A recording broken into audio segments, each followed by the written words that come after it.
time to turn the pages. It's time to type it right.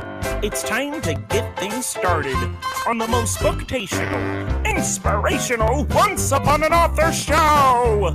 Here's your host, Danielle M. Orsino. Yay! Gotta get me on the track. Gotta drag it on my back. She don't take no prisoner. Write visually or die. Jim Steranko. Visual storytelling, the art and technique. Welcome back, folks, to another episode of Once Upon an Author. I'm your host, Danielle M. Morsino. Not our usual quote to start the episode, but this will make sense as we get into it. So last week, we discussed From the Ashes, and I said that technically in the series, the next book is Fire, Ice, Acid, and Heart, my dragon novella. But in order for me to talk about my dragons and this tournament novella, I figured you got to hear about where the dragons came from. So that's where I'm going to take you back, where these dragons started, because I kind of said before, I can go down a rabbit hole when it comes to research. And on my dragons, I definitely went down the rabbit hole. I spent months on these dragons. They actually took me the longest. Let me think. Hold on. Okay. Besides volume 2 and the first sex scene I wrote, yeah, it's tied between those two. So I really got into the dragons, like seriously. So in my fae world, I did not want to have just fire breathers. Now, to preface this, I had never seen Game of Thrones. I had never watched Game of Thrones. I had never seen the movie Reign of Fire. I had not seen much about dragons. Besides like little things and read some I read Mists of Avalon. Yes, I had seen the anime of some of Tolkien's stuff. But I hadn't watched much. So this was just my own view of dragons. I didn't want just fire breathers, so I decided I'd have fire, ice, and acid breathers. I'd have 3 types. And then there's Los the chameleon dragon, and we're going to get into why there's only one Los in a second. But when I decided to create these dragons, I had ground rules that I set for myself. First one was they could not be weapons of mass destruction, because that was kind of a recurring theme in a lot of fantasy. Dragons just came out and they just torched everything and then they left. I didn't want that. They could not be anybody's pets. Not that I didn't love Lockheed, X-Men, Kitty Pryde, Magic. Not that I didn't love them, but I didn't want them just to be a pet that you didn't understand. I couldn't have that. They all had to have distinct identities, personalities. That was a big one. Had to have a functioning society. They had to have their own religion, their own language, their own hierarchy, all of that. They had to have depth of character. I couldn't have a one-dimensional dragon that was just sarcastic or just really serious. No. They had to have free will, make their own decisions. They were not subservient to anybody. Couldn't have that. And no magical explanations. I hate this. I hate when you had a fire breather and it was like, they just breathe fire. That's how it is, guys. I wanted an answer on why dragons could breathe fire. I wanted this bothered me, because you'd ask and people would be like, okay, they're just fire breathers. Like, that's what they do. And I'm like, but why? How can they breathe fire? So I was determined to get to this answer, because it just bothered me. I don't know why. It was just something. But the first couple points, like, okay, I got it. I was in control of 1 through 6. Number 7 on, my whole, okay, they can't be magic. I painted myself into a little bit of a corner. Because if I was so determined to do this, my thought was, if I was going to be on Mythbusters, I wanted to be plausible. Not confirmed, because it couldn't be confirmed, but I just wanted to be plausible. So I kind of went back to my nursing background, pulled out the anatomy physiology books, and had to sit there and think about it. So I decided to build them from their gut, their digestive system. So I started researching bacteria. And then I went to insects and lizards that had like unique defenses. Yes, I went to the Komodo dragon, obvious thing, but I found out a lot about it. I got actually MRIs of Komodo dragons to figure out exactly why their bite is so dangerous and things like that. But at the end, I hypothesized bacteria would be the source of my dragon's weaponry. So I had to go to somebody that would know about this because, like, I didn't really know. I could figure out the bacteria side, but would it work? I didn't know much about animal anatomy. So I went to my vet, Dr. Gil Stanzione of Dakota Vet in Westchester County, New York. And he was great. Him and I had a great relationship because of Carlos's, my Yorkie's, varied medical history. Carlos has lymphangiectasia, which is a very rare GI disorder. And we had bonded over it because we had gone through a lot of things with him. So I met with him during a visit. And what I remember is after I was done with Carlos, I looked at him, I said, I got a question for you. And he's like, okay. And I told him, I said, I've got this idea for these dragons and I want to build them from their gut up. And I remember he opened up the door and he goes, hold my appointments. I'm going to be a little while. And he closed it. And he goes, he took off his glasses. He goes, hit me. I explained everything. And at the end of it, he looked at me and he went, this actually isn't a bad idea. He's like, you've convinced me that this could happen. So we discussed it a little more. And like I said, at the end, I had it. Okay, I'm going to go with the digestive system. I'm going to go with bacteria, making certain gases, and then I can build out. So I was like, cool, I've got it. I figured out one for fire, figured out ice, figured out acid. Got it. Okay. But then, like I said, I wanted to put my puppies in the book.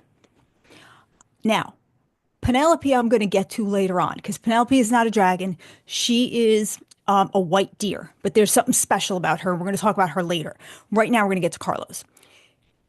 Carlos, I was trying to figure out fire, ice, acid, like what was I going to make him? And then it hit me. Carlos has a love-hate relationship with baths. I don't know anybody out there who has pets. If you have a dog, either they love baths or they're running for the hills. Carlos is a run for the hills. Like the minute you would take his collar off, you had to be ready to catch him. Like block off his house, block the door, he's out. And one day we just didn't block everything. Took his collar off and he got away.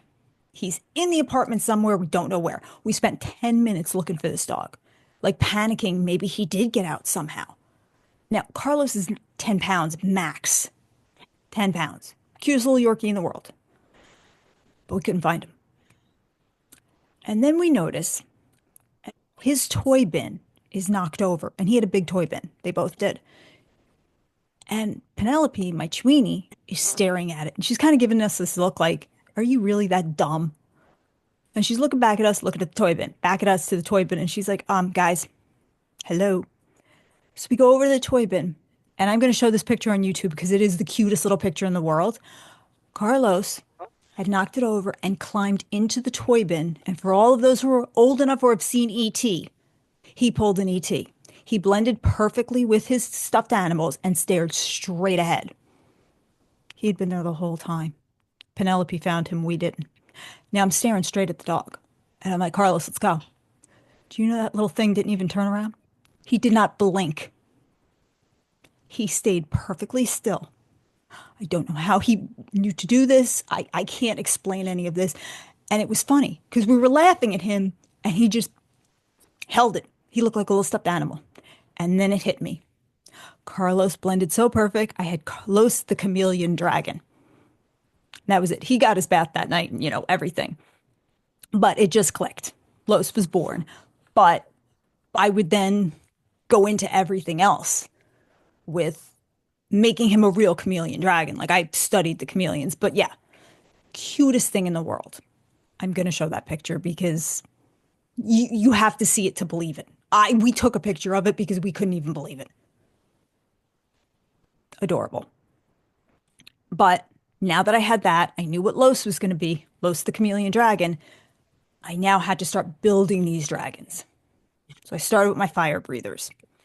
I had the name of my chief, Dragor, knew what he was going to be, and I had to figure out what was I going to do. I had the bacteria, but I still have to get it out.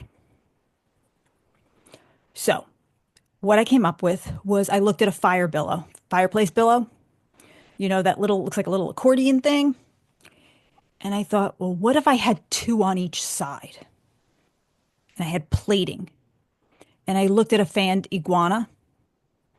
And I thought, okay, what if it compressed and then blew the two gases out? So that started it. So my fire breathers have these specialized gas bladders. And they're kind of at the lower jaw. And they're protected by this frilly plating. Like I said, frilled iguana. And then the two gases mix with oxygen, and there's little fistulas inside the mouth so they can get out. And when it compresses, the gases mix, and they have flint rock covering their back teeth, and that's what they're fed as a baby, to cover the back teeth. And they chew it, and that eventually becomes a covering. They bite down, they get a spark, and you have fire. So it's hydrogen and methane, and this is produced by two bacteria in the gut. And I have separate pumps and this whole thing, and it's kind of crazy. They eat, certain freshwater sediments and kelp and things like that, but their fire is not red. It's a purple magenta hue because that's what methane and hydrogen produce. So it was this whole thing. I had the chemical reaction. I had them. I tested this out. I will show you a picture of what the dragon looks like when he breathes fire and how it compresses. But now I had to have another system because they couldn't, if it compresses and then fans back out, they have to have time to refill. So these fire breathers were not completely like crazy. They needed time. They'd have to have a partner when they were fighting. So they'd have to work in tandem with another type of dragon, because they needed time for the gas bladders to fill. And that's where the ice breathers came along. So now I needed something new. I didn't want it coming from their mouth. So I went a little crazy. I went real crazy on this one, I'll be honest with you. I'm kind of proud of it, but I went a little nuts. I didn't want it from their mouth because then I thought, oh God, they're all going to look the same.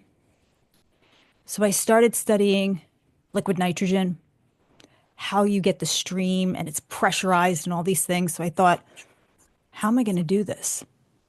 Came up with the idea of them having tusks, because I looked at a woolly mammoth in the ice, and that's kind of where I came up with it. But I thought, what if they're made of cartilage and they had geometric pieces of cartilage laying on the tusk, so it wasn't really bone, and that would pressurize and contract, and there we'd get the liquid nitrogen. I thought that was pretty cool. So I had that, but now I had to figure out, okay, how am I getting it there? How am I going to regulate the pressure, the temp? And that's where this whole cartilage and these scales, these geometric scales of cartilage came through, and how it would cool, all of this stuff, and it was all pressurized. I had a gizzard in the stomach. I had two stomachs coated with zeolite crystals, and that would aid in mechanical digestion and nitrogen filtration. A secondary stomach would house the two types of bacteria. One would do pH levels. The other would extract the nitrogen from the food. And then, like I said, the tusks were made of this layer of muscular scales, and they would help with the pressurized, but they were slow to heal because I had to always have a weakness, because it's like you're creating a superhero. They can't be all powerful. So I had fire and ice working together. One would spew the ice while the other's fire was refilling, and they'd go back and forth. So I was like, okay, I got that. Now I had to do my acid breathers. So that's when I got the MRIs of a Komodo dragon. What I didn't know about Komodo dragons is everybody thinks it's the bacteria in their mouth that's so dangerous. They actually do inject a venom through their canines, through their front teeth. I didn't know that about them. I always thought it was like, oh, their mouth is full of bacteria and, all that. Like Sharon Stone's husband when he like lost a toe or something like years ago, that whole thing. But they do actually have a tooth that does have venom, similar to a snake, but a little different. So I kind of took that and I thought, okay. So I looked up more bacteria, found acid, a royal acid, which royal acid, chemistry wise, I'm not going to get too into it. Basically, that dissolves all of your royal metals. So I thought that's kind of cool. But then hydrochloric acid, we already make it. So I thought I can use that from the stomachs. I can kind of get into the whole proton pumps and all these things, and that's easy. So I worked with that. And then I had pressurized vesicles and things. But how do you get acid out? I can do it through the canines in a bite. Okay.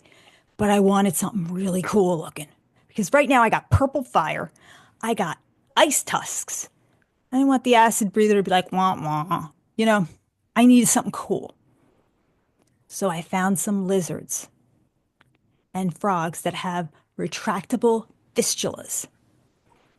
And it almost would look like if you could picture a cross between like a butterfly, how they pollinate, and a straw, like a telescopic that could come in and out. Oh, come on, that's kind of cool. Spitting acid, like a spitting cobra, but long streams of it. How cool is that? And aqua regia, acid is orange. Oh my God. Like that's fantastic. That's like fantasy level stuff. That's what I want. Came up with the idea of having a telescopic fistula under the tongue. And I wanted them to only be able to shoot like small amounts of the royal acid. So once again, weakness, but I have hollow front canines. So if an acid breather bit something, they would inject it. And that they would actually, if they salivated, would drip the hydrochloric acid. And they're more muscular in their front, so they have a different look to them. So I had it all down, and I'm like, cool. Went into my whole chameleon thing.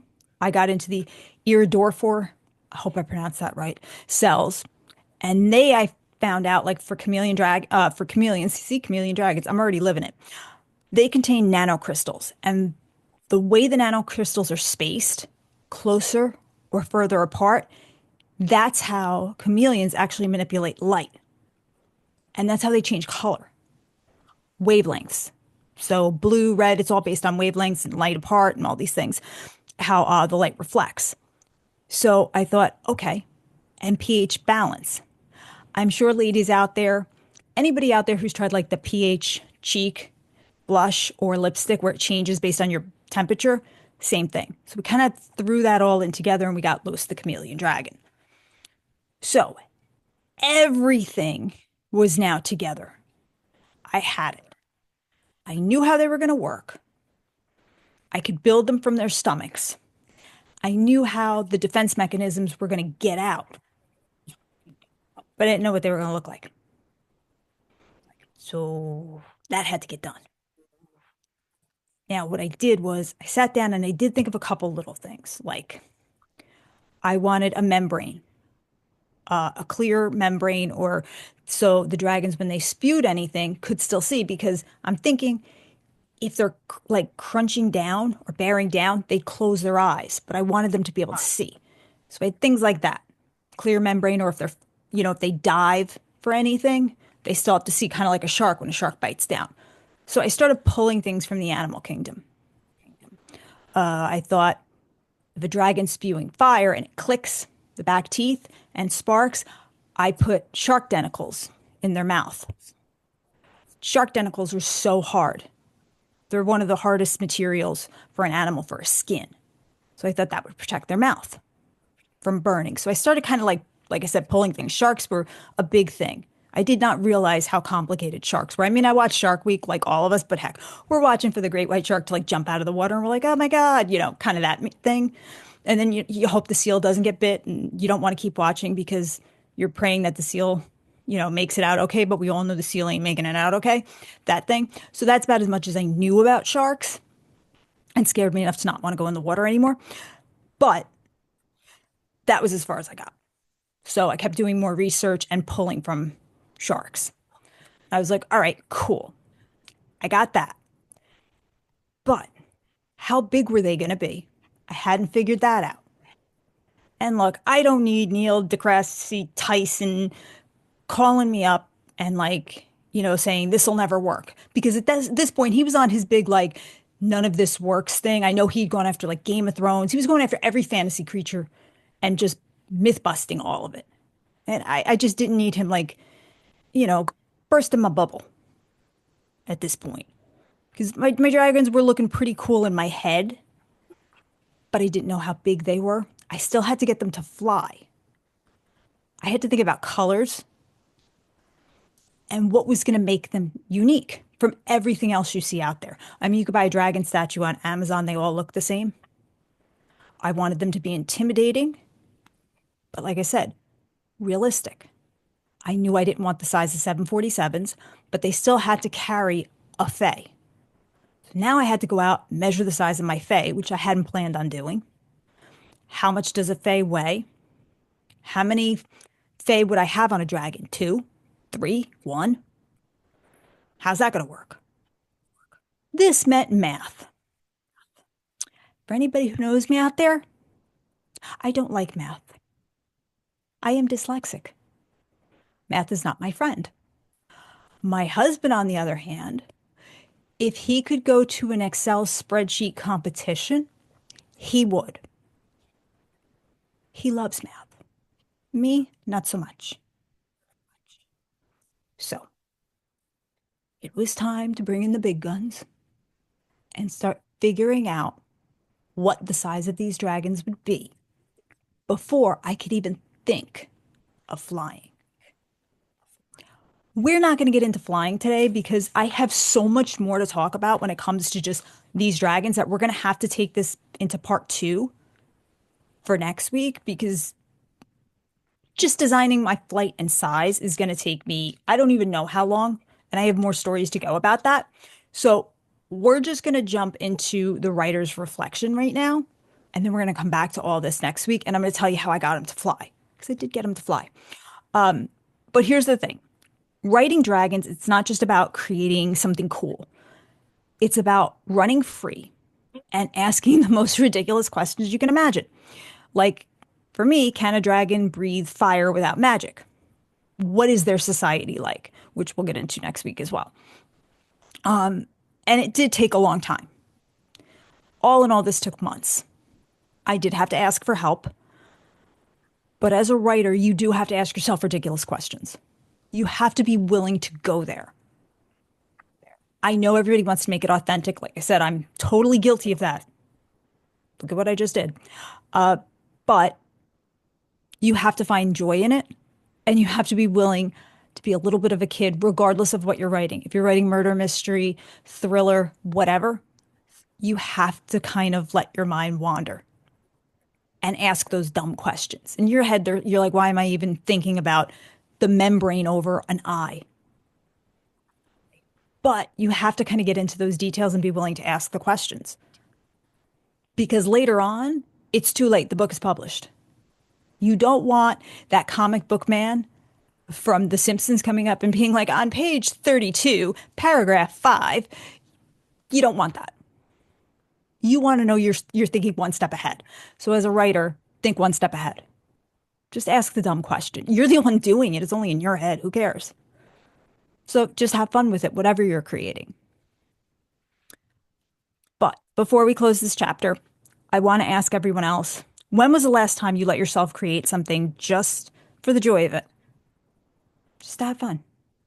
Whether it was doing your makeup, picking out an outfit, cooking, any of it. Just when did you have a good time with something? And not think about what's everybody going to think? judging yourself. We all do that. Heck, I do it too. When did you just have a good time and just create something out of pure joy? Maybe it's, I don't know, doing something in your house, painting a wall some crazy color, or that color, not thinking about the resale value. Some people always do that. They decorate their house and all they're thinking about is, but one day if I sell it, who cares? Are you selling it tomorrow? Look, unless you're selling it tomorrow, that's different. But if it's your place, create joy. Surround yourself with joy. We're not here forever. Wouldn't you rather look at something and be joyful than look at something and think, I really want to change that? But what if so-and-so? Who cares? It took me a long time to figure out I shouldn't really care about what other people think. Granted, I got to worry about reviews. I'm an author, and I got to worry about sometimes what you guys think of this show because I got to keep it on. But all in all, when I'm walking down the street, who cares if they don't like the colors in my hair? I like having rainbow hair. That's just what I do. That's joyful for me. I like to look in the mirror and think, I have the hair like a unicorn. Cool. That's what you should kind of do. Joyfulness. So, if you are interested in reading more about my dragons, actually, the new version of Fire, Ice, Acid, and Heart comes out February 25th, paperback and ebook, and I have a bunch of illustrations in that by the incomparable Pandy Van. All the other books are available on Amazon in paperback and ebook because I know people like a physical book. I'm kind of one of those too.